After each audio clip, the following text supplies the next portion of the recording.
नमस्कार दर्शकों, मैं विनीत कुमार मौजूद हूं आपके सामने आवाज के इस YouTube प्लेटफॉर्म पर।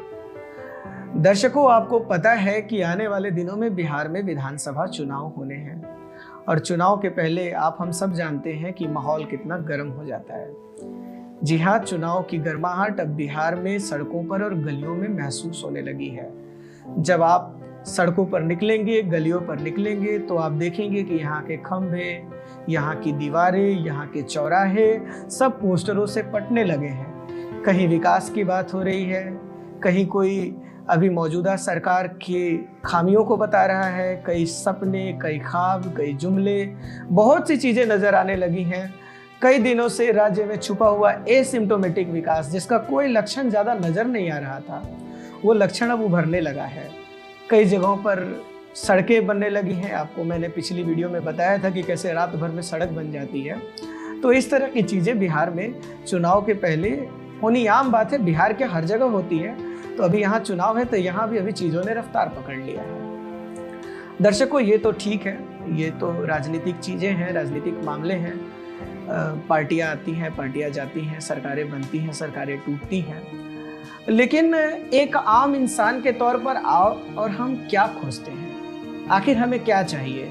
हमें एक सभ्य समाज चाहिए, हमें एक निर्भीक समाज चाहिए, हमें एक ऐसा प्रशासन चाहिए जो हमारी संपत्ति की रक्षा कर सके, हमारी जान की रक्षा कर सके, हम निर्भीक जीवन जी सके। हमारा यही सपना होता है, इसीलिए हम सरकार चुनते हैं, इसीलिए हम किसी को अपना नेता बनाते हैं। चूँकि हम लोकतंत्र में हैं, हम एक बड़े लोकतंत्र में हैं, तो सारे निर्णय हम खुद नहीं ले सकते, इसलिए हम अपना प्रतिनिधि चुनते हैं। एक बड़ा सिस्टम काम करता है, आईएएस, आईपीएस, पुलिस महकमा, ये सब इसीलिए बनाए गए हैं ताकि हमें एक निर्भीक जीवन मिल सके।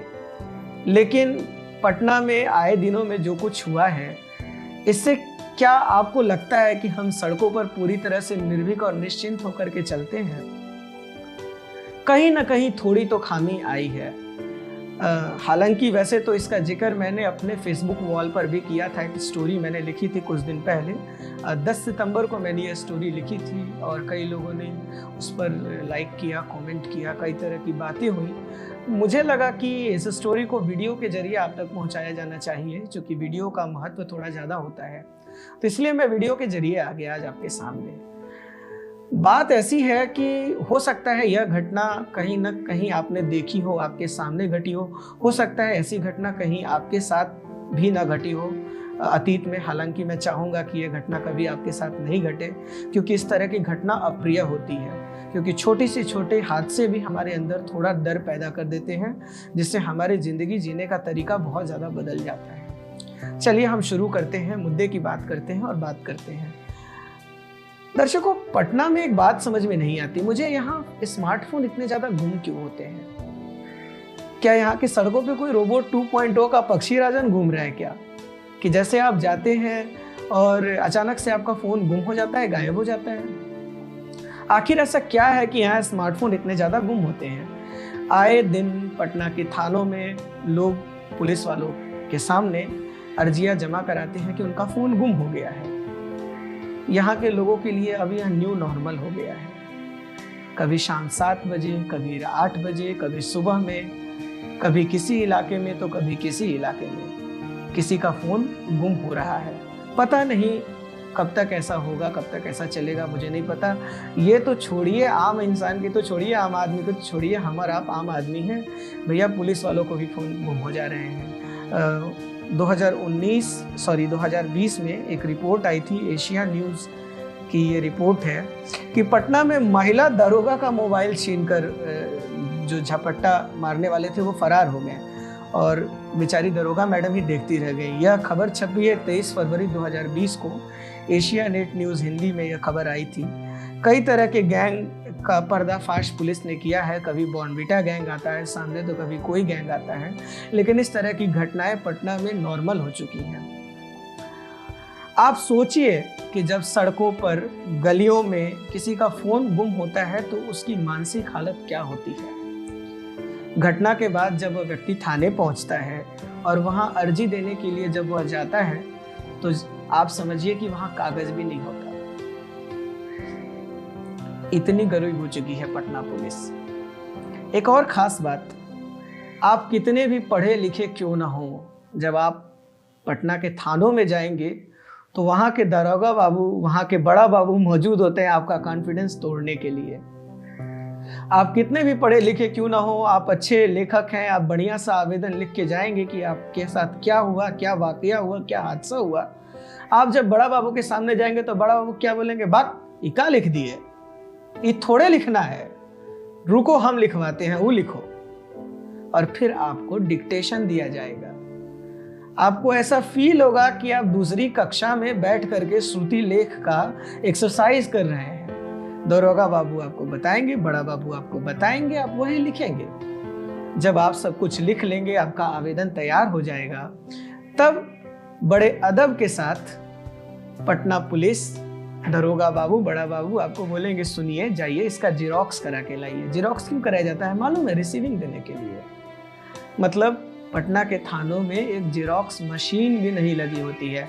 वैसे अच्छी बात है, एक तरह से देखा जाए तो पटना के जो थाने हैं वो एक तरह से ग्रोथ पोल का काम कर रहे हैं, क्योंकि उनके आसपास कई तरह के रोजगार पनप रहे हैं। जेरोक्स का रोजगार चल रहा है, कलम और कागज बिकते हैं तो स्टेशनरी का भी रोजगार चल रहा है। और इन सारी घटनाओं के बीच पुलिस स्टेशन में बाहर या अंदर एक केतली और गिलास लिए चाय वाला खड़ा रहता है, इस उम्मीद में कि जिस चीज़ का नाम इतना ज़्यादा यूज होता है, पटना के सरकारी दफ्तरों में आप जाइए तो सबसे ज़्यादा यूज होने वाला जो शब्द है वो चाय पानी है। तो शायद ये जो शब्द यूज हो रहा है, इस उम्मीद में वो खड़ा होता है कि जो हमारे नाम पर, जो हमारे शब्द के नाम इतना ज़्यादा यूज होते हैं, तो शायद कोई चाय पानी पी भी ले। लेकिन हालांकि बहरहाल मैं मुद्दे पे लौटता हूँ। मोहल्ले वाले बिन डिग्री के क्राइम विशेषज्ञ जो हर मोहल्ले में बैठे होते हैं, बुजुर्ग, चाचा, दादा, वो बताते हैं ये सब दारू बंद होने के बाद हुआ है। पहले दारू बिकता था तो ये सब पियक्कड़ सब पी के सो जाता था। अब दारू बंद हो गई है तो सब अलग तरह का नशा करता है। वो नशा क्या है?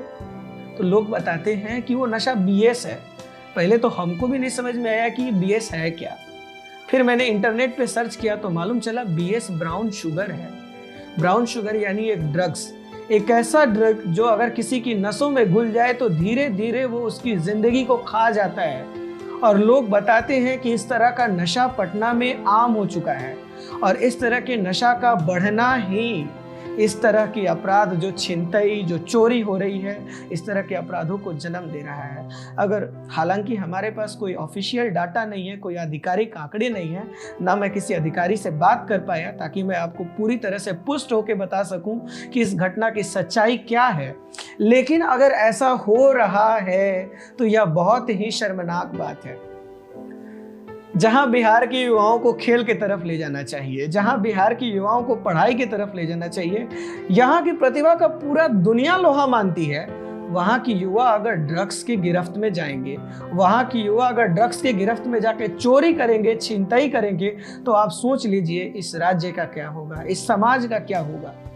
आप और हम जो इस समाज में रह रहे हैं, जो कल्पना करते हैं कि हम निडर होकर समाज में जिएंगे, एक भय मुक्त समाज में जिएंगे, आप और हम कितना भय मुक्त जीवन जी पाएंगे? सोचिए आप।